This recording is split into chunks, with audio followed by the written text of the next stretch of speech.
we know how disappointed you are when your robot does not work, believe me.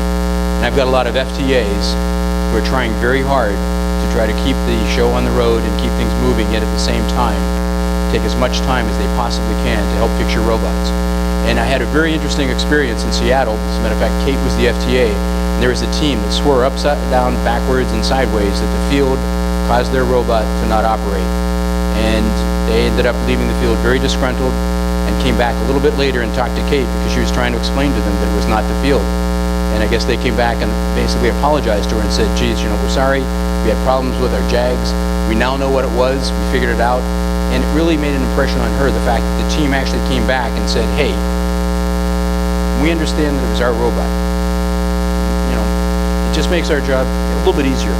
So, if you can do that, if you can come back and just let people know, that this is what the problem was. Plus it also, makes us feel like as if we're really doing our jobs. So that is very helpful.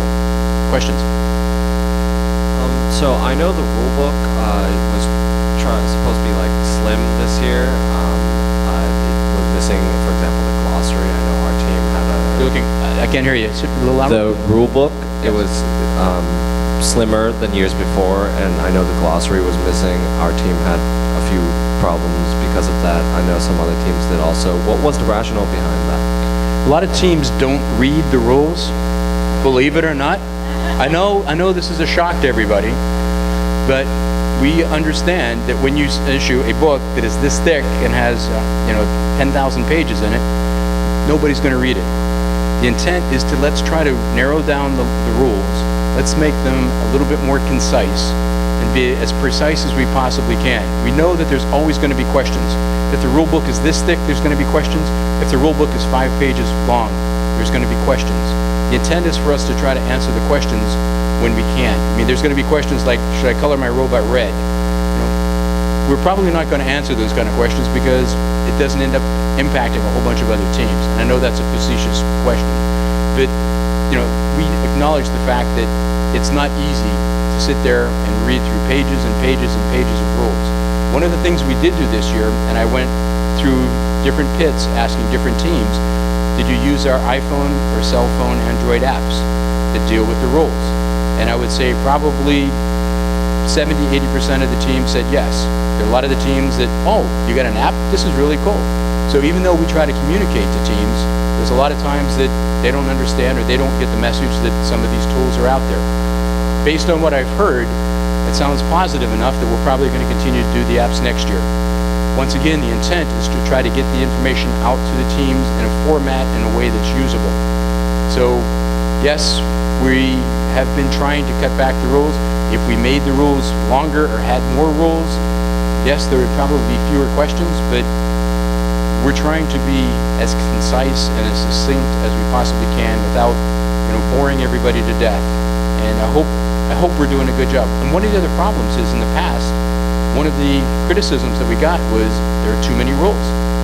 So in listening to a lot of the teams and saying, okay, we understand, we get it. We understand that, we're ruling on things that may not be as important as other things. So let's kind of re-look at the rules. Let's try to get them down to what we think is the bare minimum. And we're going to keep looking at them. We're never going to get down to one page, but the hope is we're going to continue to simplify it. And I hope that that's a good thing for the teams and a good thing for our customers, because the teams in reality are our customers. And we're not going to please all the customers all the time, but we better please at least 99% of them or 95% of them, because if our customers don't come back, we're going to be awful lonely standing there in empty fields. Yeah, and I can kind of talk to some of the background on that. I think one of the things that we saw last year from a game design standpoint that led us to eliminate the glossary specifically was that we had started to actually write rules into definitions. And so then there were teams that were missing rules because they were in a definition instead of in an actual rule where they belong. And I think if you look through the 2011 manual, you could find some of those examples. And so one of the things that we tried to do was maintain the definition where it needed to be there. So robot, for example, is no longer a defined term in the sense that there is a glossary, but it's defined in rule 1 in the robot section, and so it's still there. However, we have received feedback, and we've received feedback from inspectors mainly, that there are certain terms within the robot section that really should be defined. And so I think that that's feedback that we will take, earnestly, because like you said, there are teams that missed things because there weren't definitions. And so maybe it's a, robot-specific glossary section that we can work on, again, with the intent of keeping the rulebook as short as we can, but as easy for the vast majority of teams to understand as well. Questions? Yeah, I got one question and maybe a comment.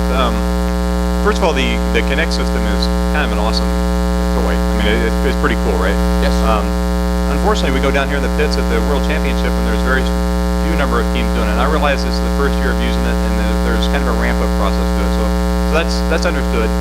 What's the future of that? And how I realize you can't give too much away, but kind of speak to that a little bit. What's the future of that? Well, let's see. First of all, don't throw your Kinects away, okay?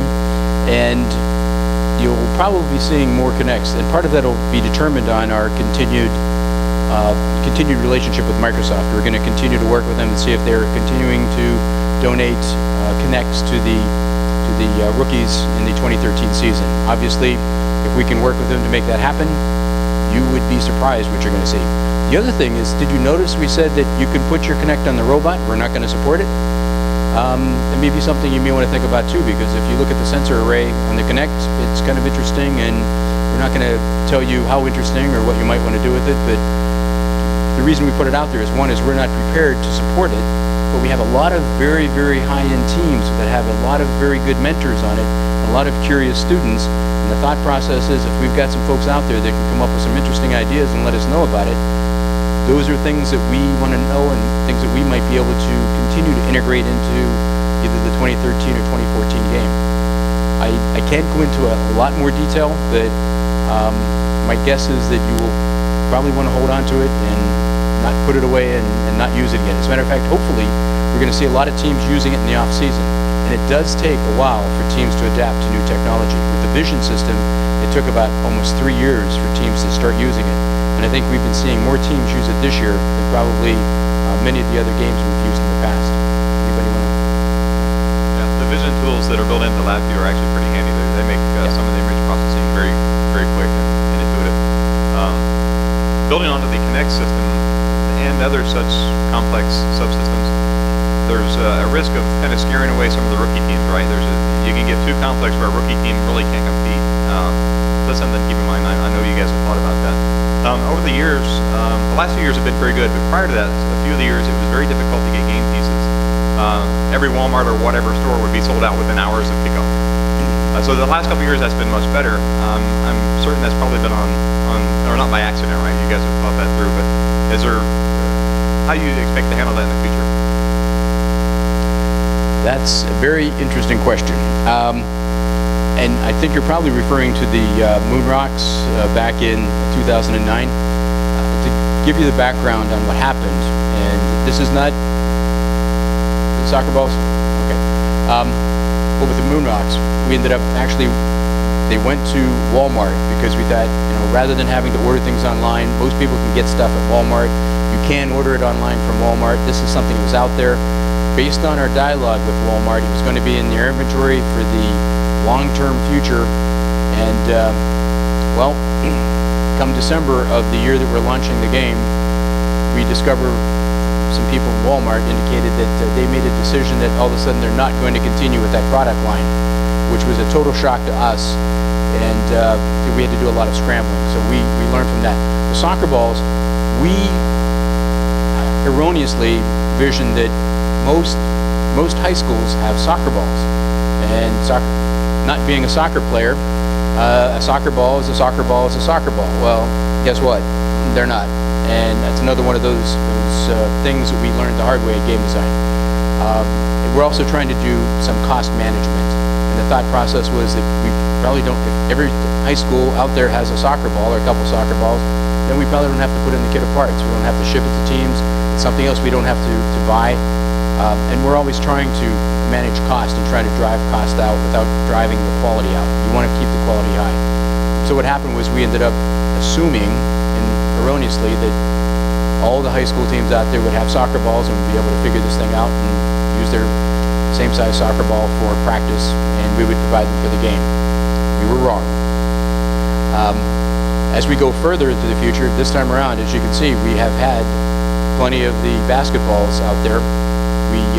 As a matter of fact, I checked the inventory level before we came down, and we had like almost 3,000 to 3,500 balls because we ended up over-ordering. Some of the folks on game design committee get antsy about making sure that we have enough game elements in stock. So, and at the same time, up until last year, if anybody wanted a deal on inner tubes from the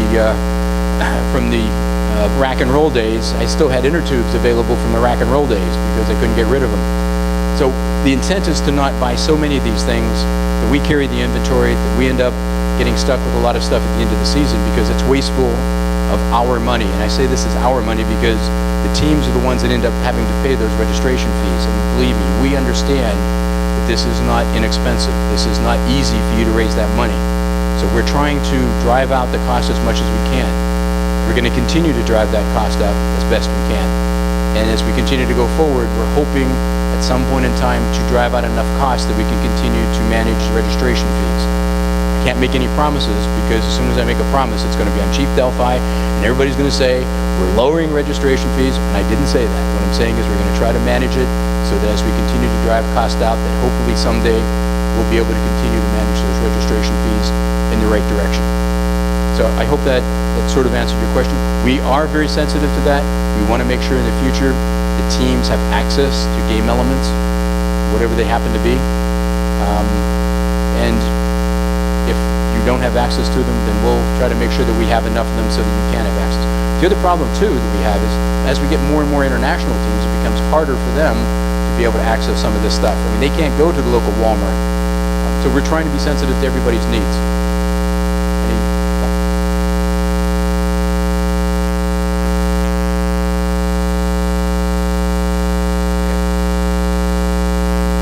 So the question was to comment on the complexity of meeting the needs of rookie teams, but also delivering something that is challenging for some of the more experienced and well-resourced teams.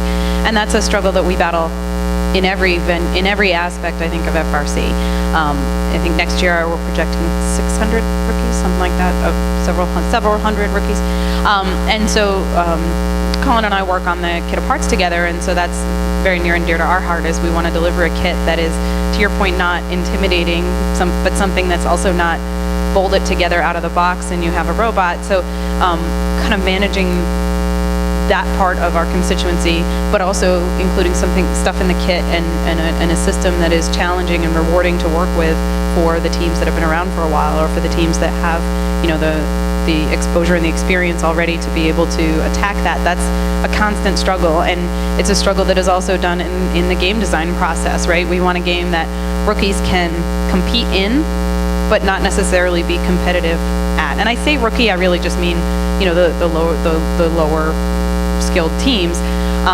And so, because we want them to feel rewarded by their participation in that match, but then we also don't want them to go off and win a match because they're just a box bot that happens to ram into things. Well, that's not really appropriate either. So in game design, we're constantly also trying to battle that struggle, and there's no easy answer. There's no formula. There's no this is where the line is.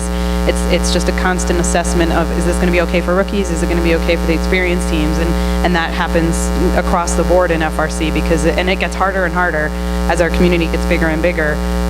And we don't always hit it, of course, but it's certainly something that is in the forefront of a lot of the discussions that we have.